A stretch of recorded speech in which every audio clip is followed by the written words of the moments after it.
Audio Jungle.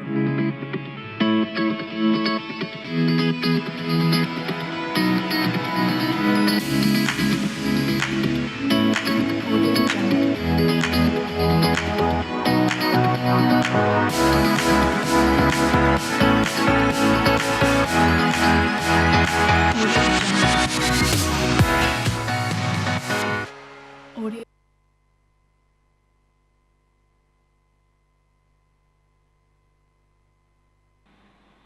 Seguimos aquí en Tele12 y recibimos, como cada miércoles, la presencia de la licenciada en Psicología, Silvina Gross. ¿Qué tal, Silvina? ¿Cómo estás? Hola, Andrea, y hola a todos nuestros televidentes. Un placer, como siempre, estar acá con ustedes. Bueno, todos los temas son importantes y son profundos, ¿no? Seguramente le brindamos importancia a aquello con lo cual nos sentimos más identificados y desmerecemos, consciente o inconscientemente, otras situaciones. Pero no se puede negar que en la semana de la que tanto se habla, del 8M, ¿no? Semana de la Mujer, de los derechos, de lo que está sucediendo a nivel país con el tema de legalizar o no el aborto, es un tema que toca a muchas mujeres y hombres también en cuanto a la posición de que si se va a despenalizar o no. Campanas a favor, campanas en contra, y como que cada una tiene también su justificación. Uno escucha, por supuesto, a todas las voces como corresponde, y ahora vamos a escuchar la voz a nivel psicológico de cómo influye en una mujer que ha abortado y cómo cambia su vida de ahí en más. Porque quizás uno por ahí piensa, algunos sectores piensan, se despojan de algo que no es una cosa, de algo que es un hijo. A ver, el tema es altamente controversial, Andrea, cada uno tiene sus diferentes posturas, ¿no? Algunos a favor u otros en contra. Ahora, yo voy a hablar de lo que uno ve en la clínica y de lo que estadísticamente acompaña esto que voy a decir también, si bien acá en Argentina no hay estadísticas, pero en otros países sí las hay con respecto a este tema. Y es que básicamente esto le pesa al psiquismo de una mujer y muchas veces sigue pesando a pesar de los años que han transcurrido, ¿no? Yo escuchaba en estos días esta cuestión de decir si ese pequeño embrión, ese pequeño feto es un ser humano o no, y toda esta cuestión. Lo cierto es que muchas veces cuando una mujer toma la decisión de abortar, en ese momento lo enfrenta como deshumanizando ese embrión, ese feto, diciendo que es simplemente una cosa, como vos decías, que no es un ser humano. Pero lo que yo he visto mucho en la clínica y lo que se ha visto tiene que ver con que muchas veces, a pesar de los años que han transcurrido, nuevamente las mujeres cuando en la clínica se sientan y te hablan de que abortaron un hijo. O sea, en algún momento cuando tomaron la decisión no era una persona, pero después de varios años sigue pesando esta cuestión y ha sido de alguna manera envuelto a ese embrión o ese feto en la figura de un ser humano y de un hijo, ¿no? Realmente yo lo que veo es que pueden pasar muchos años, pero no hay mujer que psíquicamente no le pese esta decisión.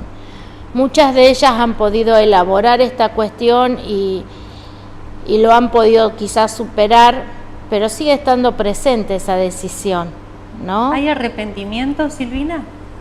Generalmente hay arrepentimiento.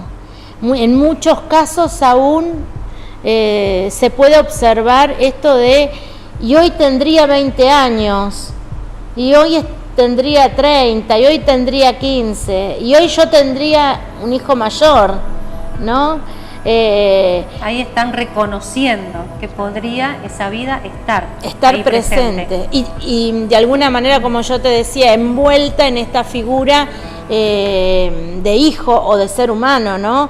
Si bien en el momento que se toma la decisión del aborto muchas veces se lo cosifica, esto es una cosa, esto no es un ser humano, mucho menos si se lo ve como un hijo, pero pasados los años, generalmente cuando la mujer, luego de esta decisión que es tan costosa, empieza a encontrarse con la vergüenza, con la culpa, con la angustia, porque en algún punto algo de su psiquismo conectó con esa vida y conectó con que es un ser humano y era un hijo. En definitiva, quien sufre tarde o temprano las consecuencias es la propia mujer. ¿Por qué digo esto? Porque sabemos o conocemos o hemos escuchado de casos donde muchas veces hay familiares, que la mamá, que la abuela, que el progenitor, no, porque sos muy joven, porque quedaste embarazada, porque no se sabe quién es el papá,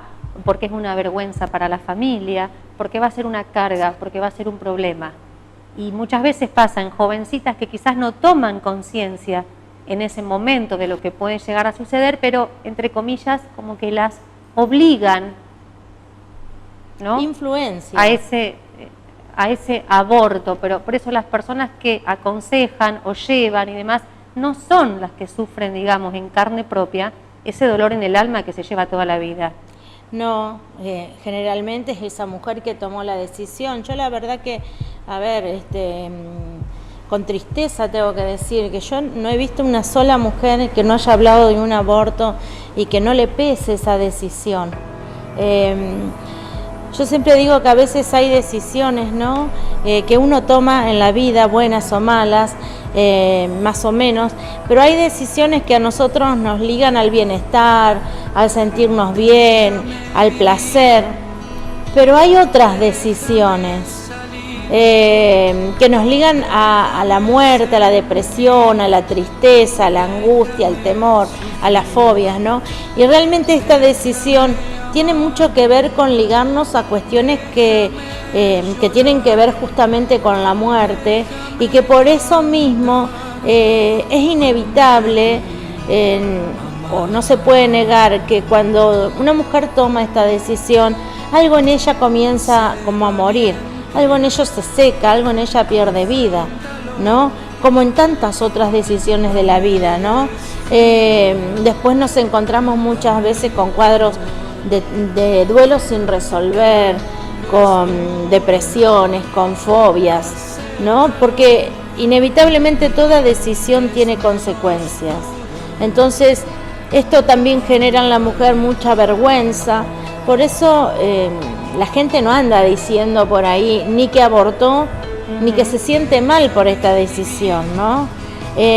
Además de que oculta. Además de que muchas veces en esta decisión pega el tema del orgullo, de la autoestima, entonces uno lo que menos quiere es mostrar una herida narcisística, ¿no? Silvina, uno oculta generalmente las cosas que sabe que se han hecho mal, porque de las cosas lindas todos publicamos en Facebook, sacamos fotos de los momentos alegres, pero de lo que yo sé que hice mal trato de no hablar. No sé si eso nos pasa a todos.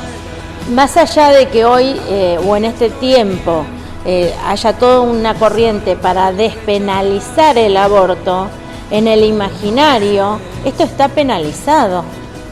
En el imaginario un aborto no está bien visto, ¿no?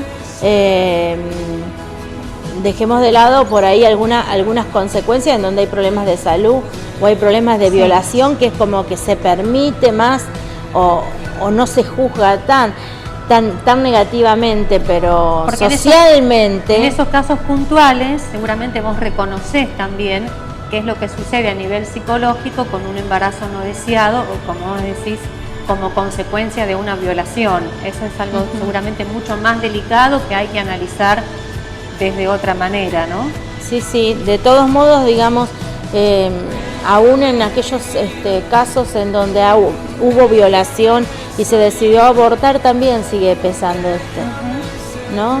Y termina generando mucha angustia, mucha culpa, mucha tristeza con el tiempo, y si esto no se logra superar y no se logra superar eso que uno decidió no tener, muchas veces queda con consecuencias mucho más profundas en la personalidad de alguien, con cuadros depresivos, con cuadros fóbicos, con diferentes tipos de síntomas. Como te decía recién, generalmente en cuanto a lo que has visto con tus pacientes, ¿ha sido una decisión propia o ha sido justamente una situación donde han llevado a una mujer y no ha tenido salida, digamos, o han incentivado el aborto?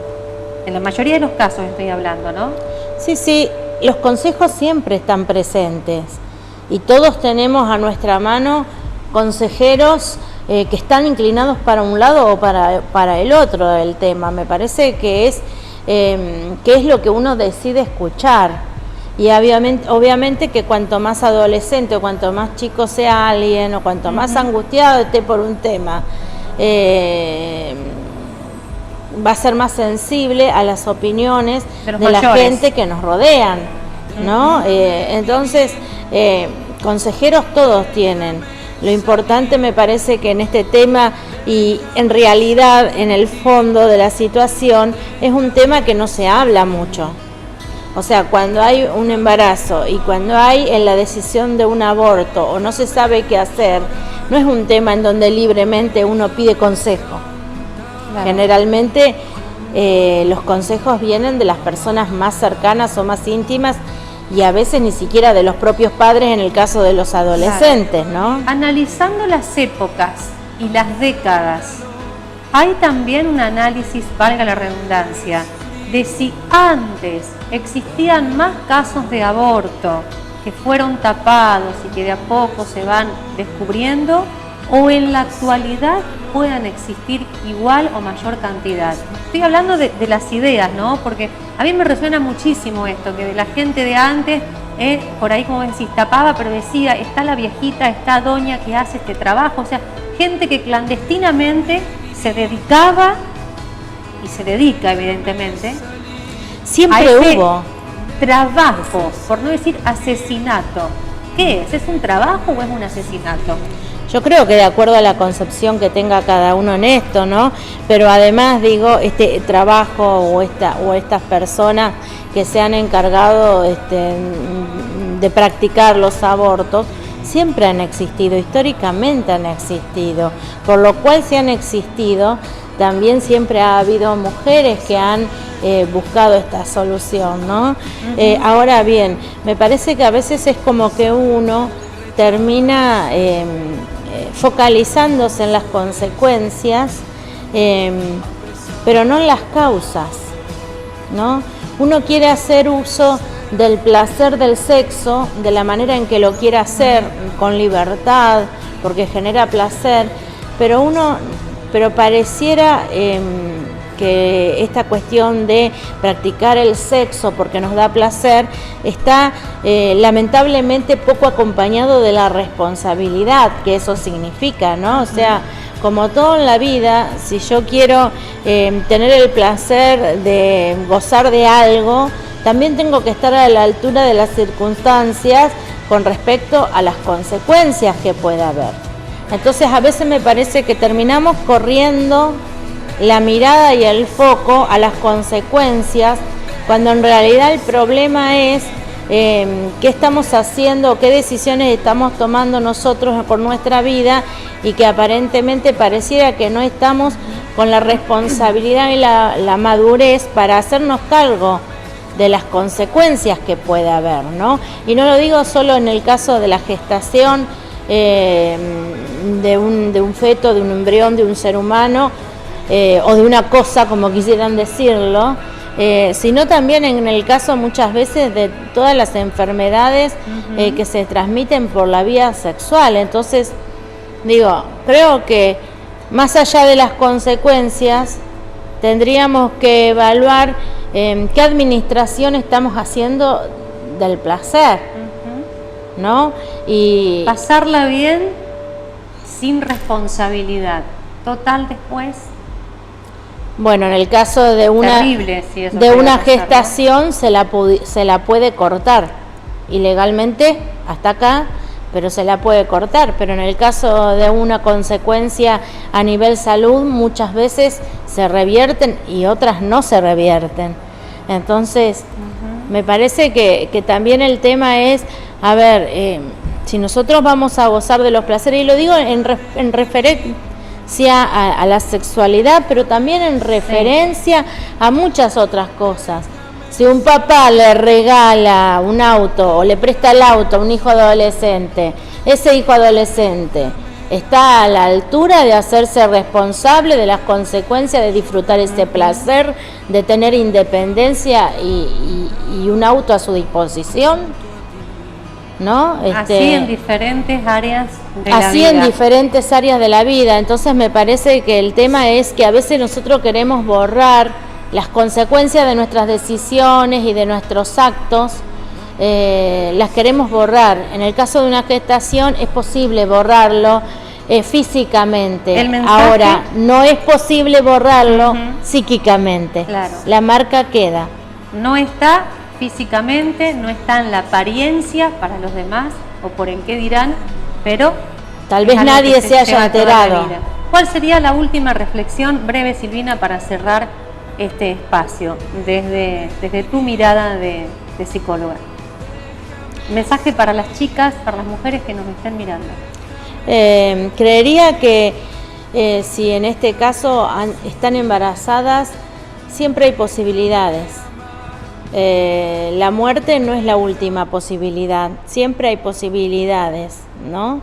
Y hay diferentes tipos de posibilidades. Creo que esta cuestión, por lo menos desde lo que yo he visto, tanto en las estadísticas de salud mental como también en lo que he visto en la clínica, es una decisión que pesa para toda la vida, que pesa en el interior, ahí donde nadie lo sabe, ¿no? Entonces me parece que es una decisión que hay que poder evaluarla bien y que no hay que poder llevarla solo ni en silencio ni con alguna gente. Hay que poder buscar consejo y ayuda en personas que nos puedan brindar consejo y ayuda, ¿no? ¿Por qué lo digo? Porque muchas veces pasa en chicas jóvenes que lo saben solamente la amiga o el novio, y nadie más lo sabe. Y obviamente que se quedan enmarcadas en un lugar de silencio, de soledad, de falta de ayuda y de mucha angustia. Por lo tanto, todo lo que tenga que ver con que no hay salida se va a potenciar. Entonces me parece que es importante que si a alguien le está pasando un embarazo no deseado, que pueda buscar consejo, que pueda buscar ayuda. Y como yo siempre le digo a los adolescentes, ¿no? Cuando busquen ayuda y busquen consejo, vean cómo vive la persona que te va a dar una ayuda o un consejo. Porque muchas veces buscamos ayuda y consejo en personas que no tienen una vida o que con su vida habitual, diaria, no me hablan de que están bien con su propia vida, ¿no?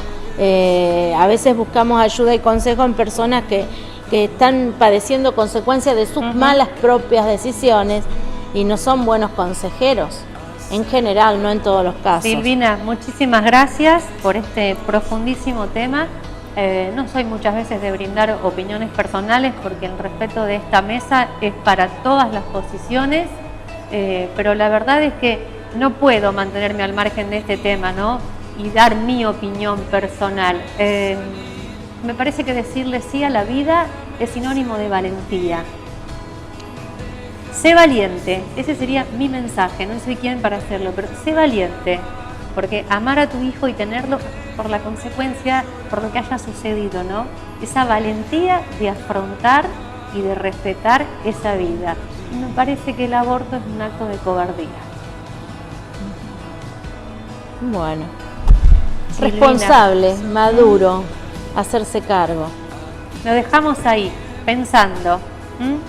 Nos vamos a una pausa comercial, luego sí seguimos aquí con más Tele2. A pesar de todo, puedo crecer.